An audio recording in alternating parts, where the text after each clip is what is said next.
O senhor é formado em economia, não? Sou economista. Formado em economia. O que o senhor está achando aí da atuação de Paulo Guedes, nosso querido Paulo Guedes? Olha, eu acho que o Paulo Guedes tem muitos equívocos em prejuízo do próprio Bolsonaro. Eu acho que ele prejudicou muito até a própria reeleição do Bolsonaro. Eu acho que... Eu diria o seguinte, os conceitos e a política econômica, ou seja, a liberalidade da economia, o conceito geral, eu concordo. A utilização ou a prática é que eu acho que tem muita coisa equivocada. Acho que, por exemplo, o caso dos preços dos combustíveis, a própria manutenção do teto de gastos do jeito que está. Porque você veja bem, o teto de gastos, que gerou tanta polêmica para impedir tanta coisa, ele foi feito no governo do Michel Temer pelo Henrique Meirelles, que agora foi apoiar o Lula. O Henrique Meirelles, ele construiu um teto de gastos para que o nosso ouvinte aqui, quem está nos assistindo também, possa entender como é que é a configuração do teto de gastos. Você controlou os gastos, mantendo o mesmo gasto de acordo apenas com a correção da inflação. Certo. Sem considerar que a arrecadação aumenta e ela muda. O que acontece? É mais ou menos como você trabalhando, você recebe um salário mínimo. Aí, de repente, você passa 2 anos com salário mínimo. Mas, de repente, você progride, né? Sim. Você muda de salário, você sai do salário mínimo para 5 salários mínimos. Eita. Aí você tem que continuar gastando com um salário mínimo corrigido pela inflação. Para você entender o que é. Quer dizer, eu dissesse o seguinte, se você fosse limitar o teto de gasto proporcional à sua arrecadação, você tem que gastar 70% do seu salário. Mantenha um gasto de 70% do seu salário. Mas se o seu salário subir, eu posso gastar mais. Até porque é normal, se você muda a faixa salarial, você vai gastar mais, você vai comprar uma roupa, você vai a um restaurante, alguns que podem vão comprar um carrinho, e assim sucessivamente, ou comer o tal churrasquinho que o Lula fala, né? Vai de tudo, não é isso? Ou comer a picanha, tomar cerveja, quem quiser. Enfim, o cara ganha para isso, mas pelo teto mantido que foi criado pelo Henrique Meirelles, que está apoiando o Lula agora, você tem que ficar sem tomar a cervejinha que o Lula prega, sem comer o churrasquinho, você está limitado ao teto de gastos. Então, esses equívocos da economia, porque, veja bem, a sociedade necessita de serviços. Você tem a reposição da mão de obra daqueles que se aposentam, você tem o aumento do custo da previdência pelas aposentadorias que estão acontecendo, você tem a demanda por investimentos necessária para muitas situações, você tem crises como a pandemia, como a gente teve, e a gente não pode gastar. Então, gasto, e arrecadando.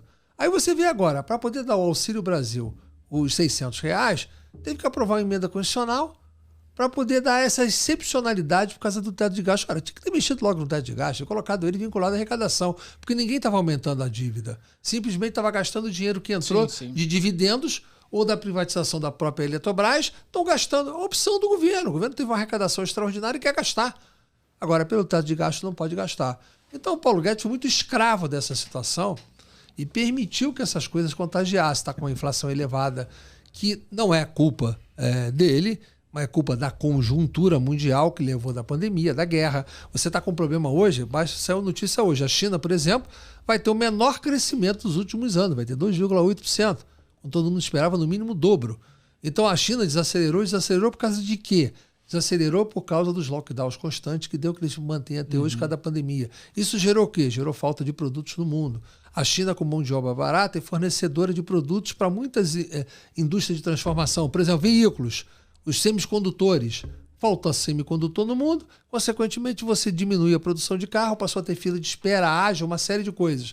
Essa inflação que a China gerou, porque você tem a inflação, a gente aprende na faculdade de economia, a inflação se dá de 2 maneiras, ou ela é de custos ou ela é de demanda.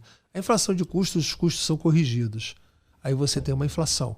Que a inflação é alta continuada de preço, não é alta de preço. Agora, a inflação de demanda significa o seguinte, eu quero comprar um produto, o produto não tem, o preço sobe, eu tenho que pagar mais caro. Isso é, no Brasil hoje, no mundo, nós estamos com os dois, inflação de custos e de demanda ao mesmo tempo. E a inflação de demanda do mundo provocou o seguinte, Estados Unidos, Europa estão investindo bilhões agora para montar, por exemplo, fábrica de semicondutores para não depender da China. Então, nós estamos com um problema de falta de container. Um container que custava $1.500 está custando $8.000 um container. E não consegue transportar mercadorias. Nós estamos com uma série de problemas no mundo causado pelo problema da pandemia que geram um aumento da inflação que tem repercussão no Brasil. Isso não é culpa do Paulo Guedes, com certeza absoluta não é. talvez as reações poderiam ter sido algumas diferentes. Então, ele tem muito discurso muito forte, e porém tem pouca ação.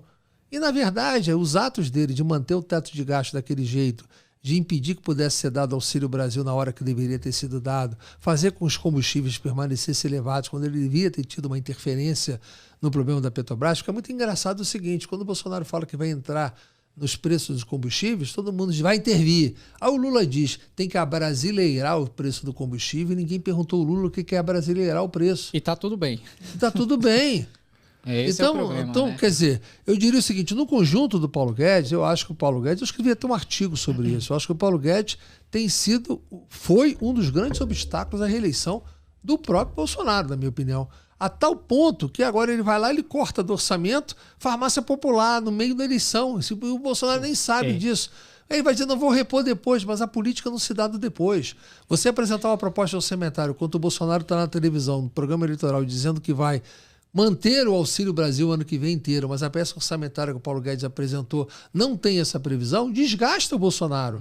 Ou seja, a vontade política de quem foi eleito, que é o de Bolsonaro, de fazer, não está sendo respeitada por um ministro. Então, acho que o Paulo Guedes atrapalhou um pouco o Bolsonaro, atrapalhou um pouco o desempenho do Bolsonaro no processo eleitoral que está vivendo hoje, não por consequências diretas, é por não entender que os sinais que têm que ser dados é que tem que estar, principalmente quando você enfrenta o processo eleitoral, eu não posso falar que isso aqui é branco, no outro lado está escrito do outro lado verde no papel que ele fez. Então, é preciso que é branco. Tem que estar escrito, tem que estar mostrado. Eu não posso cortar orçamento de farmácia popular. Então, talvez ele nem saiba que tenha feito isso, porque não tem nem noção disso. Ele foi lá, contingenciou uma rubrica e não sabe que aquilo pode ter um impacto político. Então, eu acho que na política, o Paulo Guedes atrapalhou um pouco o Bolsonaro. Uns R$2, né? Mas atrapalhou. Deputado, queria te perguntar uma outra coisa. O senhor criticou acerca do teto de gastos, só que é o seguinte, a questão do teto de gastos não seria uma questão independente do Paulo Guedes e sim a ser tratada no Congresso? Seria tratado no Congresso, mas você tem que entender o seguinte: como é que foi aprovado o Auxílio Brasil de emergencial? Como é que foi aprovada a excepcionalidade da própria pandemia? Foi proposta de emenda constitucional, que foi levada pelo Poder Executivo e foi votada pelo Congresso. E essa proposta de emenda constitucional construída pelo Executivo poderia ter sido construída com aquilo que efetivamente resolveria e não tratar como excepcionalidade. Ou seja, se foi para um desgaste de excepcionalidade, você não resolveu o problema. Eu já poderia ter resolvido o problema. Bastasse que eu atrelasse o gasto ao aumento da arrecadação. O mercado iria entender muito bem, porque o conceito que você tem que ter é que você só gasta aquilo que você ganha, não que você gasta aquilo que você não pode pagar porque você não ganhou. Não que eu tenha que, porque o que o Henrique Meirelles fez foi ajudar os banqueiros, porque você criou uma poupança forçada para poder pagar a dívida. Porque na medida assim, então você aumenta a tua arrecadação, mas continua gastando isso aqui. Para quê? Para fazer uma poupança. Só que esquece que o país tem necessidades. Como é que eu não aumento o gasto da saúde com a pandemia? Ele vive um mundo de mercado, de sentado numa escrivania, dentro de um banco, não um mundo real da sociedade que tem demandas, tem necessidades que precisam ser supridas. Então, no conjunto da ideia em si, eu concordo plenamente com o senhor, que esse teto de gasto dele deveria ter subido, o Brasil está arrecadando mais, deveria investir mais, só que a questão é que, no caso dos gastos emergenciais da pandemia, foi uma situação atípica que precisou daquela emergência toda. E para mexer realmente no teto de gasto da forma como a gente gostaria, tanto você está falando como eu também concordo, eu acho que seria uma questão que dependeria mais do Congresso óbvio que o Congresso, mas é óbvio que o Congresso ele tem que aprovar. Até porque uma emenda constitucional só pode ser mandada por emenda constitucional, tem que ser aprovada por 3/5. Sem o Congresso nada acontecerá. Mas a iniciativa disso é do Executivo. Nesse meio tempo, nós aprovamos 3 emendas constitucionais que afrontavam ou que mudavam o teto de gasto. A da pandemia, da excepcionalidade do estado de defesa, praticamente o estado de sítio econômico que ficou a pandemia, depois para os precatórios, que aliás foi um outro erro do Paulo Guedes, porque simplesmente Ele não tinha a previsão que ia colocar no orçamento aquele volume de precatórios por falta de controle administrativo do processo, sem ter aquela informação. Se ele tivesse aquela informação, podia ter agido muito tempo antes, porque um precatório que está virando precatório hoje, ele tem um controle para saber 2 anos antes que aquilo vai virar precatório daqui a 2 anos. Existem controles para isso. Então, teve que ter uma emenda constitucional dos precatórios para parcelar os precatórios, para poder fugir do teto de gasto, e depois a terceira emenda constitucional para o Auxílio Brasil, para pagar os R$600 no período até dezembro, que foi também para considerar a receita dos dividendos das estatais e da privatização da Eletrobras como fonte de receita que não extrapolaram o teto de gastos. Então, é o Congresso que aprova, sem dúvida, mas o poder de iniciativa é do Poder Executivo, e o Poder Executivo que vai tratar de matéria econômica é do Paulo Guedes.